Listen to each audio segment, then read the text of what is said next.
మనందరం ఊపిరి పీలుస్తాం కదా, అది బ్రతకడానికి ఎంత ముఖ్యమో మనందరికీ తెలుసు. అవును. కానీ ఆ గాలి అంటే మనం పీల్చే ఆక్సిజన్ మన ఊపిరితిత్తుల నుండి మన శరీరంలోని ప్రతి కణానికి అంటే మన కాలి వేలి కొన వరకు ఎలా ప్రయాణిస్తుంది? ఆ ప్రయాణంలో అది ఎలాంటి సవాళ్లను ఎదుర్కొంటుంది? అవును, సరిగా అదే. ఈ రోజు మనం ఆక్సిజన్ అణువు యొక్క ఈ అద్భుతమైన ప్రయాణాన్ని, దాని మార్గంలో వచ్చే అడ్డంకులను ఆ లోతుగా చర్చిద్దాం. తప్పకుండా. ఈరోజు మన చర్చ పూర్తిగా ఒక అద్భుతమైన యంత్రాంగం గురించి. ఈ విశ్లేషణ ఫిజియాలజిస్ట్ మరియు న్యూరోసర్జన్ అయిన డాక్టర్ గాంధీ బి లంకగారి రచనల ఆధారంగా రూపొందించబడింది. హో, సరే. మన లక్ష్యమేంటంటే ముఖ్యంగా శిక్షణలో ఉన్న ఫిజియాలజిస్టులు, వైద్య విద్యార్థులకు ఈ అంశాలు పూర్తిగా సులభంగా అర్థమయ్యేలా చేయడం. చాలా మంచిది.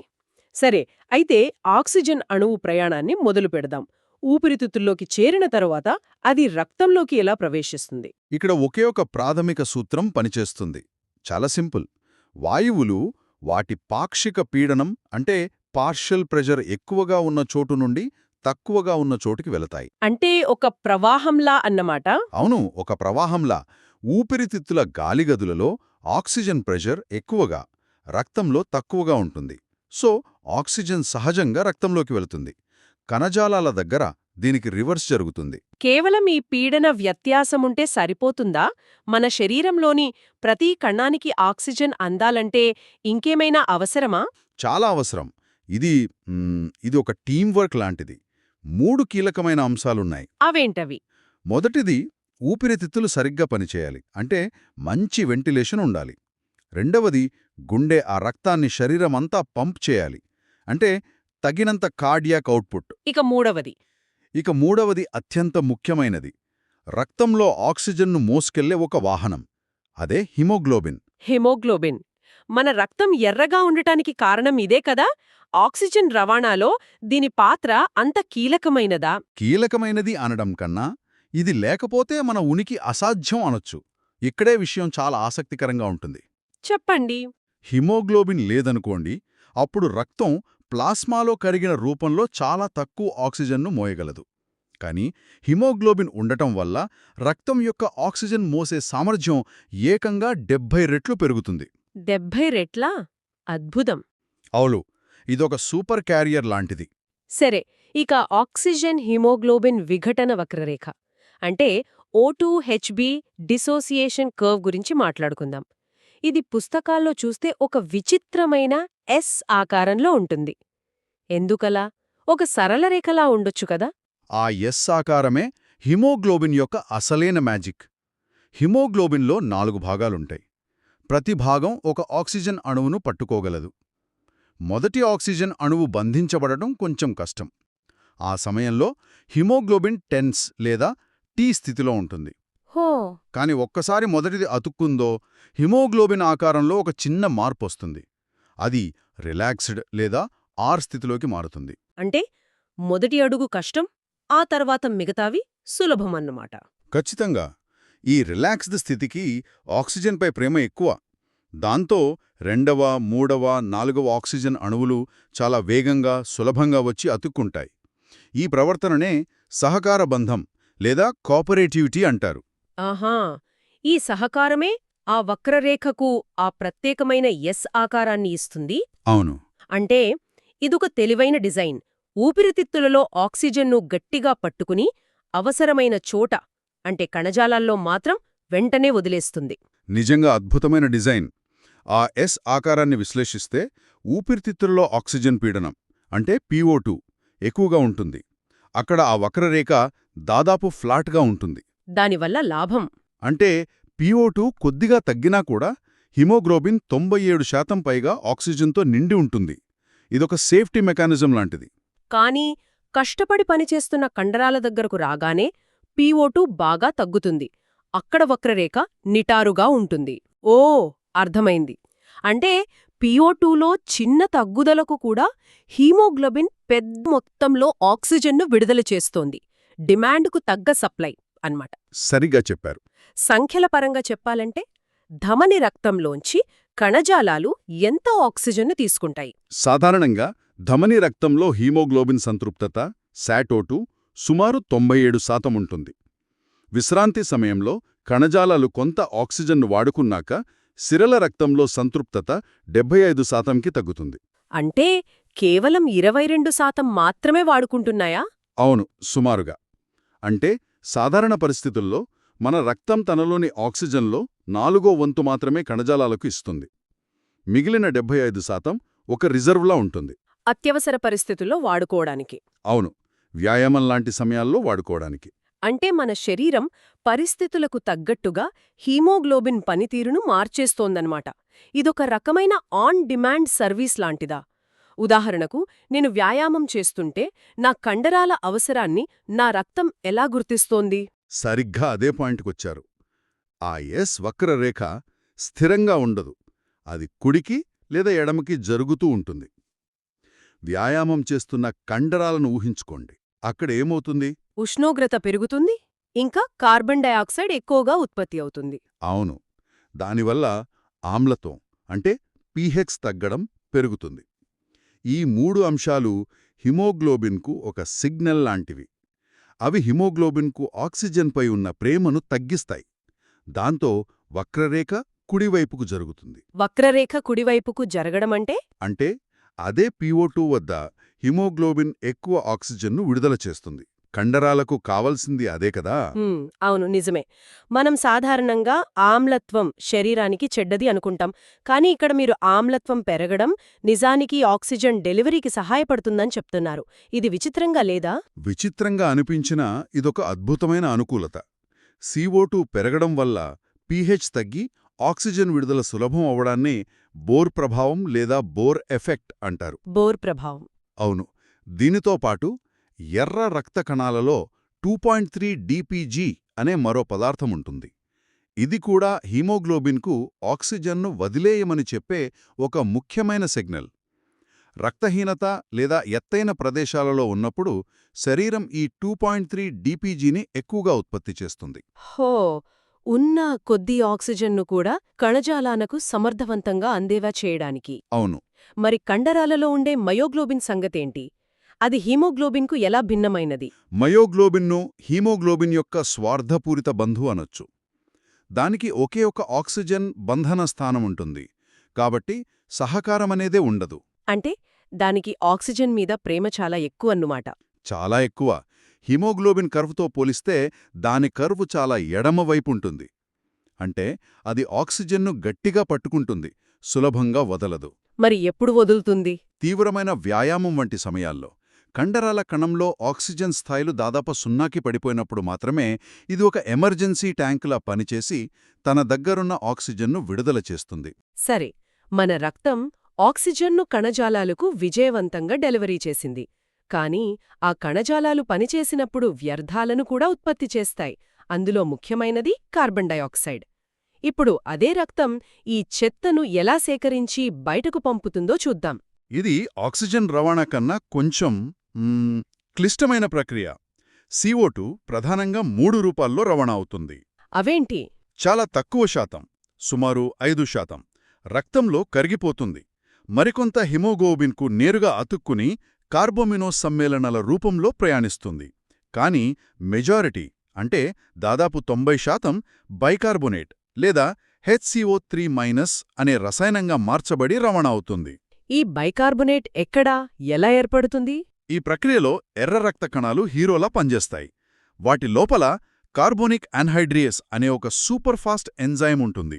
సూపర్ఫాస్ట్ ఎంజైమా? అవును, ఇది కణజాలాల నుండి వచ్చిన CO2ను నీటితో కలిపి కార్బోనిక్ ఆమ్లంగా అంటే H2CO3గా చాలా వేగంగా మారుస్తుంది. ఈ కార్బోనిక్ ఆమ్లం అస్థిరమైనది. అది వెంటనే ఒక హైడ్రోజన్ అయాన్ H పాజిటివ్ మరియు ఒక బైకార్బోనేట్ అయాన్ HCO3- గా విడిపోతుంది. ఆ తర్వాత క్లోరైడ్ షిఫ్ట్ అని ఒకటి జరుగుతుంది గదా, అదెలా? అవును, ఎర్ర రక్త కణంలో తయారైన బైకార్బోనేట్ ప్లాస్మాలోకి వెళ్ళిపోతుంది. అది ఒక నెగటివ్ ఛార్జున్న అయాన్ కదా. అవును. కణం నుండి ఒక నెగటివ్ ఛార్జ్ బయటకు వెళితే విద్యుత్ సమతుల్యత దెబ్బతింటుంది. దాన్ని కాపాడటానికి ప్లాస్మాలో ఉన్న మరో నెగటివ్ అయాన్ క్లోరైడ్ Cl- కణం లోపలికి వస్తుంది. ఒకరు బయటకు, మరొకరు లోపలికి. ఈ మార్పిడినే క్లోరైడ్ షిఫ్ట్ అంటారు. మనం ఆక్సిజన్ విడుదలకు బోర్ ప్రభావం గురించి మాట్లాడుకున్నాం. CO2 రవాణాలో కూడా అలాంటిదేమైనా ఉందా? హాల్డేన్ ప్రభావం అంటారు కదా. అవును, బోర్ మరియు హాల్డేన్ ప్రభావాలు ఒకదానికొకటి సహాయపడతాయి. అవి రెండు స్నేహితుల్లాంటివి. అదెలా? హాల్డేన్ ప్రభావం ఏం చెప్తుందంటే ఆక్సిజన్ లేని రక్తం ఆక్సిజన్ ఉన్న రక్తం కన్నా ఎక్కువ CO2ను మోయగలదు. ఎందుకంటే ఆక్సిజన్ను వదిలేసిన డియాక్సీ హిమోగ్లోబిన్ కార్బోనిక్ ఆమ్లం నుండి వచ్చే H+ అయాన్లను మరియు నేరుగా CO2ను బంధించడంలో మెరుగైనది. ఒక్క నిమిషం, ఈ రెండు ప్రభావాలు కొంచెం కన్ఫ్యూజింగ్గా ఉన్నాయి. సులభంగా గుర్తుంచుకోవడానికి ఏదైనా మార్గముందా? తప్పకుండా. ఇలా ఆలోచించండి. బోర్ ప్రభావం కణజాలాల వైపు నుండి కథను చెప్తుంది. అక్కడ CO2 పెరిగితే ఆక్సిజన్ బయటకు వెళ్తుంది. సరే. హాల్డేన్ ప్రభావం ఊపిరితిత్తుల వైపు నుండి కథను చెప్తుంది. అక్కడ O2 లోపలికొస్తే CO2 బయటకు వెళ్తుంది. హో, రెండూ ఒకే నాణ్యానికి రెండు వైపులాంటివి. అర్థమైంది. అవును, ఈ రెండు ప్రభావాల వల్లే మన రవాణా వ్యవస్థ చాలా సమర్థవంతంగా పనిచేస్తుంది. అంటే ఈ కార్బన్ డయాక్సైడ్ కేవలం యంత్ర పదార్థం కాదు, ఇది మన శరీరంలోని ఆమ్లక్షార సమతుల్యతను అంటే pHను కూడా నియంత్రిస్తుంది. ఈ బ్యాలెన్స్ ఎలా పనిచేస్తుంది? మీరు చాలా ముఖ్యమైన విషయాన్ని ప్రస్తావించారు.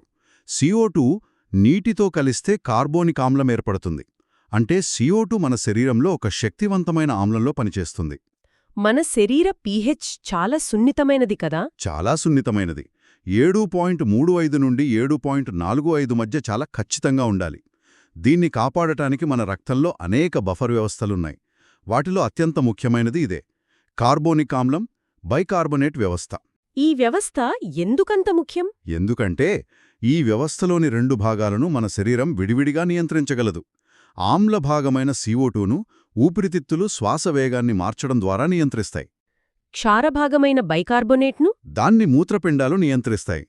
ఈ ద్వంద్వ నియంత్రణ వల్లే మన pH అంత స్థిరంగా ఉంటుంది. ఇక్కడే హెండర్సన్ హ్యాసెల్ బ్యాచ్ అనే సమీకరణం వస్తుంది. అది వినడానికి కొంచెం క్లిష్టంగా ఉంటుంది. మనం దాని నుండి గుర్తుంచుకోవాల్సిన ముఖ్య విషయమేమిటి? ఆ గణితాన్ని పక్కనబెడితే అసలు సారాంశం చాలా సులభం. మన శరీరం pH అనేది క్షారం బైకార్బనేట్ మరియు ఆమ్లం CO2 మధ్య ఉన్న నిష్పత్తిపై ఆధారపడి ఉంటుంది, వాటి పూర్తి విలువలపై కాదు. ఆ నిష్పత్తి ముఖ్యమన్నమాట. అవును, ఆ నిష్పత్తి 20.1గా ఉన్నంతవరకు pH సాధారణంగా ఉంటుంది. ఆ బ్యాలెన్స్ దెబ్బతిన్నప్పుడే సమస్య వస్తుంది.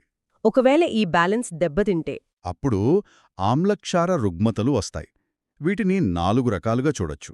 ఊపిరి సరిగ్గా తీసుకోకపోవడం వల్ల CO2 పేరుకుపోతే దాన్ని రెస్పిరేటరీ అసిడోసిస్ అంటారు.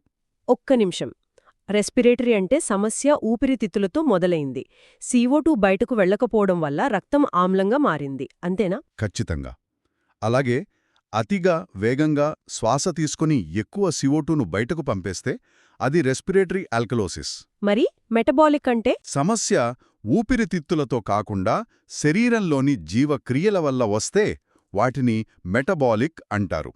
బైకార్బనేట్ తగ్గినా లేదా లాక్టిక్ ఆమ్లం వంటి ఇతర ఆమ్లాలు పెరిగినా అది మెటబాలిక్ యాసిడోసిస్. దీనికి వ్యతిరేకంగా జరిగితే మెటబాలిక్ ఆల్కలోసిస్. మెటబాలిక్ యాసిడోసిస్కు కారణాలు చాలా ఉంటాయి కదా, దాన్ని ఎలా కనుక్కుంటారు? యానాయాన్ గ్యాప్ అనేదో అన్నారు, అంటే ఏమిటి? అవును, రక్తంలో మనం సాధారణంగా కొలిచే పాజిటివ్ అయాన్లు నెగటివ్ అయాన్ల మధ్య తేడాను చూస్తాం.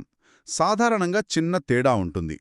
కానీ డయాబెటిక్ కీటోయాసిడోసిస్లో కీటోన్లు లేదా లాక్టిక్ యాసిడోసిస్లో లాక్టిక్ ఆమ్లం వంటి కొలవని ఆమ్లాలు రక్తంలో పెరిగినప్పుడు ఈ గ్యాప్ పెరుగుతుంది.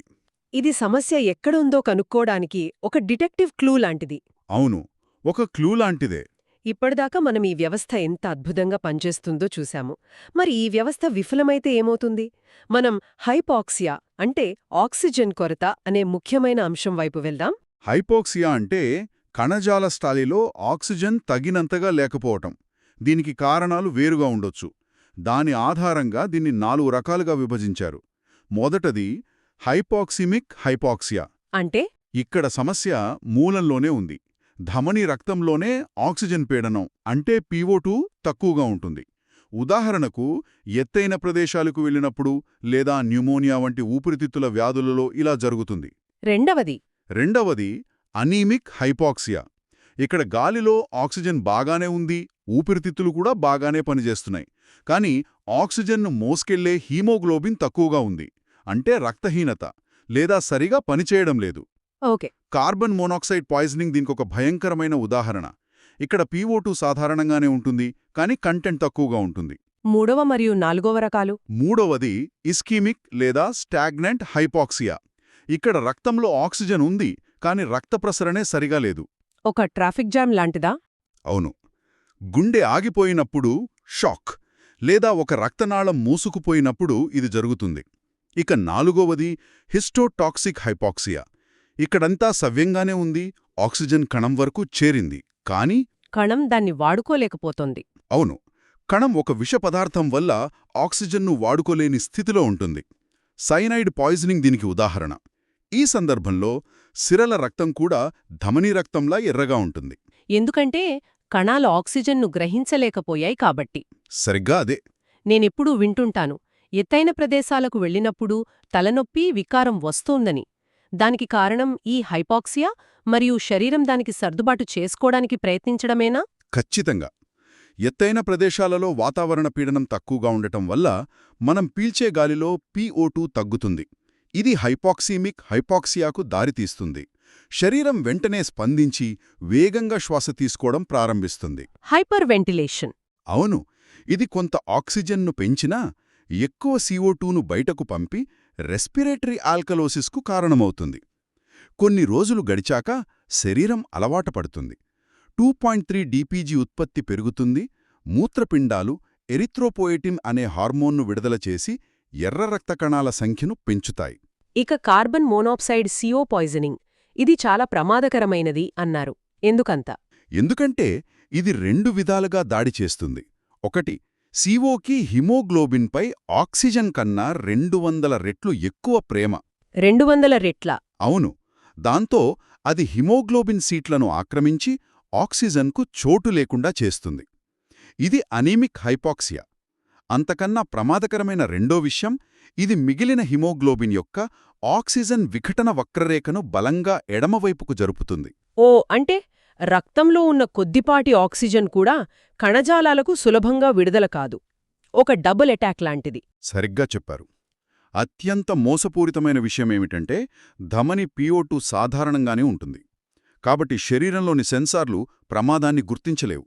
అందుకే బాధితులకు శ్వాస ఆడకపోవడం వంటి లక్షణాలు ఉండవు. అందుకే దీనిని సైలెంట్ కిల్లర్ అంటారేమో. అవును, పాత హీటర్లున్న ఇళ్లల్లో ఇదొక పెద్ద సమస్య. బాధితులకు తలనొప్పి, వికారం వంటి లక్షణాలుంటాయి, కాని వారు దాన్ని ఫ్లూ అనుకుని నిద్రపోతారు. ఆ తర్వాత మేల్కోరు. దీనికి చికిత్సగా 100% ఆక్సిజన్, అవసరమైతే హైపర్బారిక్ ఆక్సిజన్ థెరపీని ఉపయోగిస్తారు. అంటే ఆక్సిజన్ థెరపీ అన్ని రకాల హైపాక్సియాలకు పనిచేయదా? లేదు, హైపాక్సిమిక్ హైపాక్సియాలో ఇది చాలా ఉపయోగకరం. కాని తీవ్రమైన రక్తహీనతలో ఎక్కువ ఆక్సిజన్ ఇచ్చినా మోసుకెళ్లడానికి హిమోగ్లోబిన్ ఉండదు. ఇస్కీమిక్ హైపాక్సియాలో రక్త ప్రసరణనే లేదు. హిస్టోటాక్సిక్ హైపాక్సియాలో కణం ఆక్సిజన్ను వాడుకోలేదు. అవును, కాబట్టి ఆక్సిజన్ థెరపీ ప్రయోజనం పరిమితం. అంటే మంచిదైన ఆక్సిజన్ కూడా ఎక్కువైతే ప్రమాదమేనా? ఖచ్చితంగా. అధిక గాఢతలో ఎక్కువసేపు ఆక్సిజన్ ఇవ్వటం వల్ల ఫ్రీ రాడికల్స్ ఏర్పడి ఊపిరితిత్తులు దెబ్బతినవచ్చు. దీన్నే ఆక్సిజన్ టాక్సిసిటీ అంటారు. ముఖ్యంగా COPD వంటి దీర్ఘకాలిక ఊపిరితిత్తుల వ్యాధి ఉన్న రోగులలో చాలా జాగ్రత్తగా ఉండాలి అంటారు కదా? అవును, చాలా జాగ్రత్తగా ఉండాలి. వారి శరీరంలో CO2 స్థాయిలు ఎప్పుడూ ఎక్కువగా ఉంటాయి. వారి శ్వాసక్రియకు ముఖ్య చోదక శక్తి ఆక్సిజన్ తక్కువగా ఉండటమే, అంటే హైపాక్సియా. వారికి అకస్మాత్తుగా అధిక ఆక్సిజన్ ఇస్తే ఆ చోదక శక్తి పోయి శ్వాసక్రియ ఆగిపోయే ప్రమాదముంది. చివరిగా CO2 అసమతుల్యతల గురించి క్లుప్తంగా చెప్పండి. అంటే హైపర్ క్యాప్నియా మరియు హైపోక్యాప్నియా. హైపర్ క్యాప్నియా అంటే రక్తంలో PCO2 పెరగటం. ఇది శ్వాస నెమ్మదించడం, అంటే హైపోవెంటిలేషన్ వల్ల వస్తుంది. ఇది రెస్పిరేటరీ యాసిడోసిస్కు, తీవ్రస్థాయిలో మగత, కోమాకు దారితీస్తుంది. హైపోక్యాప్నియా. దీనికి వ్యతిరేకంగా హైపోక్యాప్నియా అంటే PCO2 తగ్గడం. ఇది అధిక శ్వాస తీసుకోవడం వల్ల వస్తుంది. ఇది రెస్పిరేటరీ ఆల్కలోసిస్కు, మెదడుకు రక్త ప్రసరణ తగ్గి తల తిరగడానికి మరియు కొన్నిసార్లు కండరాలు పట్టేయడానికి దారితీస్తుంది. చాలా స్పష్టంగా వివరించారు. మనం ఆక్సిజన్ అణువు ప్రయాణంతో మొదలుపెట్టి దాని రవాణా, వ్యర్థాల తొలగింపు మరియు ఈ మొత్తం వ్యవస్థ విఫలమైతే వచ్చే సమస్యల వరకు సమగ్రంగా చర్చించాం. అవును, మనం చూసినట్లుగా ఇది కేవలం గాలి పీల్చి వదలడం కాదు. హీమోగ్లోబిన్, ఎంజైములు, ఊపిరితిత్తులు, మూత్రపిండాలు అన్నీ కలిసి పనిచేసే ఒక క్లిష్టమైన, అద్భుతమైన సమన్వయ ప్రక్రియ. ఈ సమతుల్యత దెబ్బతిన్నప్పుడు శరీరం ఎలా స్పందిస్తుందో, ఎలా సర్దుబాటు చేసుకుంటుందో అర్థం చేసుకోవడం వైద్యశాస్త్రంలో చాలా ముఖ్యం. ఇక ముగించే ముందు వింటున్న వారి కోసం ఒక ఆలోచింపజేసే ప్రశ్న. శరీరం ఆక్సిజన్ మరియు పీహెచ్ను నిర్వహించడానికి ఇంతటి సంక్లిష్టమైన బహుళస్థాయి వ్యవస్థలను కలిగి ఉంది. సెప్సిస్ లేదా తీవ్రమైన గాయం వంటి క్లిష్టమైన అనారోగ్య పరిస్థితులలో ఒకేసారి అనేక వ్యవస్థలు విఫలమైనప్పుడు ఈ మొత్తం గొలుసులో అత్యంత బలహీనమైన స్థానం ఏది కావచ్చో దీని గురించి ఆలోచించండి.